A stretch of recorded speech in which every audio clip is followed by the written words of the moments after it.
Hello, this is Medieval Maniac, and today I'd like to introduce you to my own little world. Now, this world here is a world that I've been working on for about a year and a half now. I started it in 1.14, but this world is a world that I'd like to share with you. Not much is happening at the moment, but I would like to continue to work on it. After I sleep.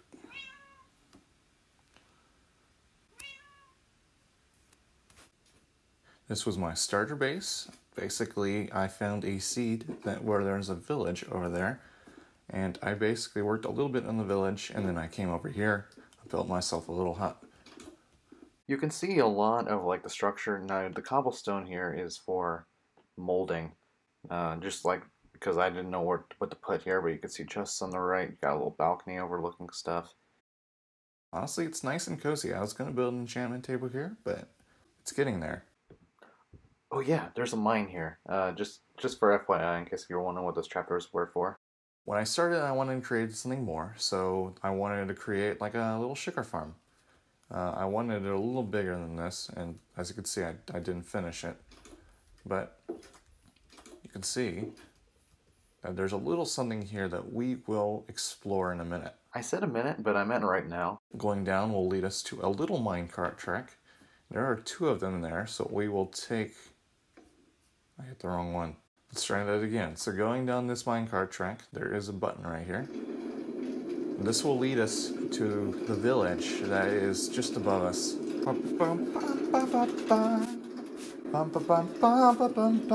Oh, we're here. This is my village. It has a little bit of improvements to it. There are some improvements that need to be made, but honestly, I'm quite proud of it. On top of that, it's got a functioning wall, and it's able to propel raids because I tested it before. The buildings are intentionally designed to be tight, just like a normal city would.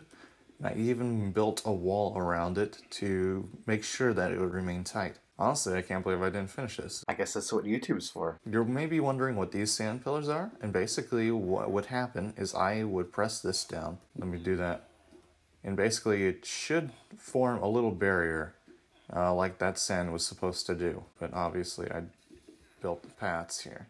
Over here is a little bit like, it was supposed to be like a little fort and became like a little cannonade. Something that will fend off against pirates and stuff. Currently it's alright. You may be wondering how you walk up. So you could walk over there, or there's also a little stairway just up here.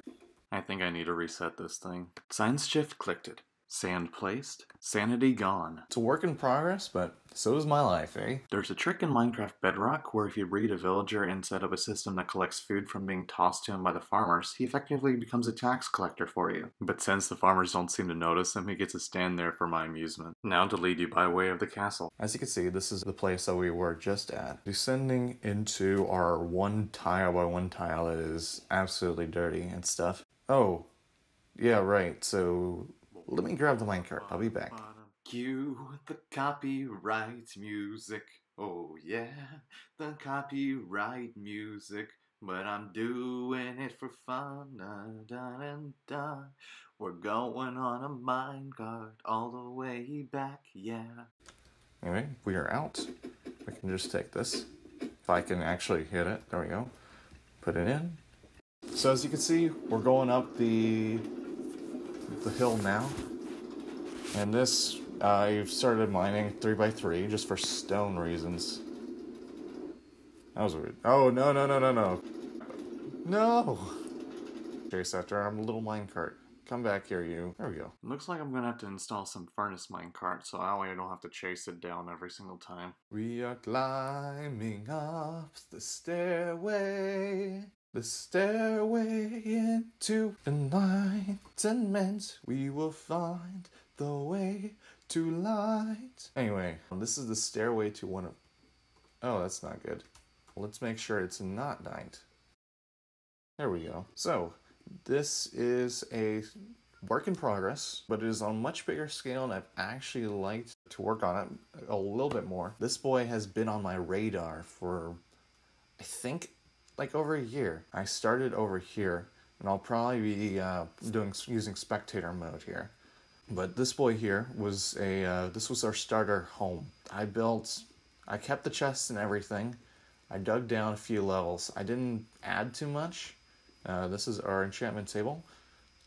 And this is like a few other levels, just in case if we wanted to use them. Bottom level here. I think I ran out of stones, that's why this is incomplete, but that is okay, because this was our starter home and I might rebuild the upper limits here. And so I had a lot of fun here, and yeah, this is where I started. Basically, the home is on a little island, and so I did my best to just keep working. Built this bridge not long after in this little tower. And things just continued from there. This became like a second, like, I think this is the most extensive project yet. For me, I would start on a world, and I just like the survival aspect of it. So I really didn't care much about how long I was in the world at the time. Soon I extended throughout the walls, and I built the walls around. I think I built this last. Then I started building buildings here. Not much into them. I did put a stables here. This was like a treasury, and this was our second home, which is the home that I jumped into at this when you first saw it. As you can see, there's a lot of chests here, kind of all scattered around. I actually still have stone smelting. A little loft here. So I would consider this complete, at least for now. This is a conglomerate of buildings right here. I'm sure there's a proper name, but I like conglomerate better. Their purpose is unknown at this point.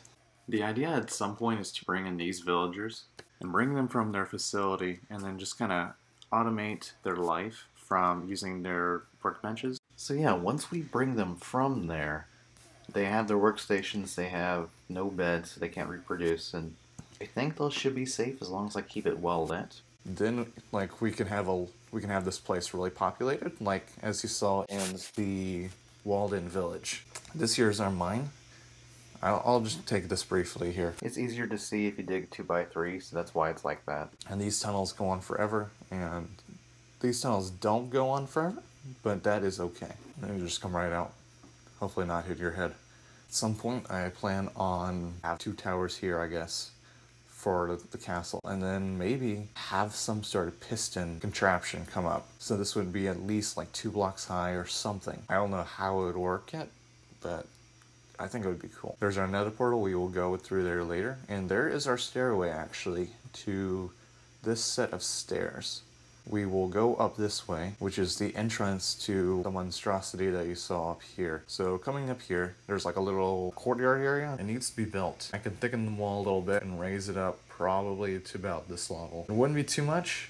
There's a little bit of a lower courtyard here that we can use, and I think it would be kind of interesting. Here is our main keep. I took inspiration from Stronghold 2 in particular. Not a great game, but I loved it as a kid and find it intriguing today. There's going to be a little keep here, stairways on both sides probably, and I don't know if there'll just be like a little perch area or something, but I do want to move in here, or so there might be like a little kitchen here or something. I don't know. Maybe even like a toilet that has like a 2x2 hole all the way down.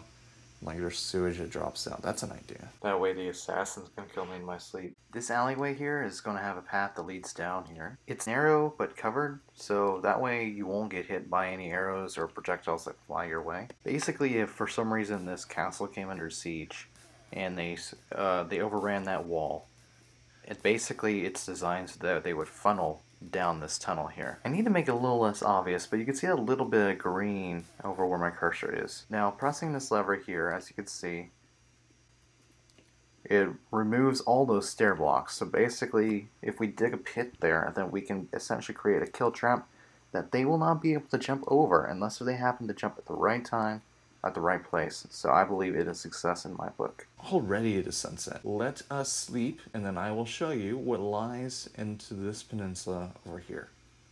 Alright, so now it is morning. I am going to show you my my proudest achievement on this world. Oh, let me clean this up first. Working hard and frantic, shoveling dirt from antics. Alright, so I think everything is cleaned here. Oh. Alright, so I think everything is cleaned here. I probably should escort villagers by boats or something. Kind of ruins the illusion of this. Kind of looks like a skull, I know. The idea of this gate was to elevate from the plains peninsula to the mountain and to have the enemy fight every step of the way. So it has both an aesthetic and a useful purpose. I do need to finish these towers here, but after that, it's epic. Now to show you the peninsula I promised. A little bit of a sugarcane farm here. It's kind of blinding a little bit. Kind of reminds me of like a place that a tiger would come hunt to. This is my bamboo fire, just a little bit to finance my scaffolding a little bit. More sugarcane. A little bit of crops here. It's not much, but it is work in progress. Random cow farm I completely forgot about. This is a sugarcane farm here. Once it would grow Once the redstone power got full enough. The redstone signal would come here. It's actually strengthened by one of these repeaters. And these guys will come and read it. Triggering the simple sugarcane trap. The output of the sugarcane comes here. There's actually sheep here I keep in for a joke. And this village here I created from scratch. I imported villagers not from the place that we started at the beginning of this episode, but actually beyond it. It's like a little desert village, and it's really cool. So I'll show you pictures of it now. There's like a little natural channel there, and I think that if I raise the water level a little bit, that we could have an excellent little desert base. Anyways. I've been trading a little bit, as you can see by their little tokens. Got a lot of random books. That is okay. I found one guy who's the one who mends. He has a mending book. Before I end this episode, I want to show you several prospects of what I want to build. Obviously, we need to finish a few things, like we need to finish the castle here, we need to finish the lower peninsula here, and then we also need to finish the village. But once we are done with these projects, 3 new different prospects come into play. If we complete this and we go into either, like we just get bored or something, we can just work on this place. Build a little house here and then like build a surrounding little countryside or like a little town or something. Another prospect is outside the other city gates. As you can see here, there is a beautiful little area. There's even a little island here that we can use if need be. But yeah, this is like an amazing area. We got a nice big stretch of land. Now we got the dock, and then there's just so much that we can do here. Do here. Alright, that's all for me, gents. I know that this was just a tour, but I wanted to share everything I have down before I start my journey on YouTube. Thank you very much for watching. It's cool to share my journey with someone else, and if people can enjoy it, it becomes doubly exciting. I have to say that editing this video has given me respect for people who edit videos regularly, and I currently hope to join their ranks. So, stay tuned for something.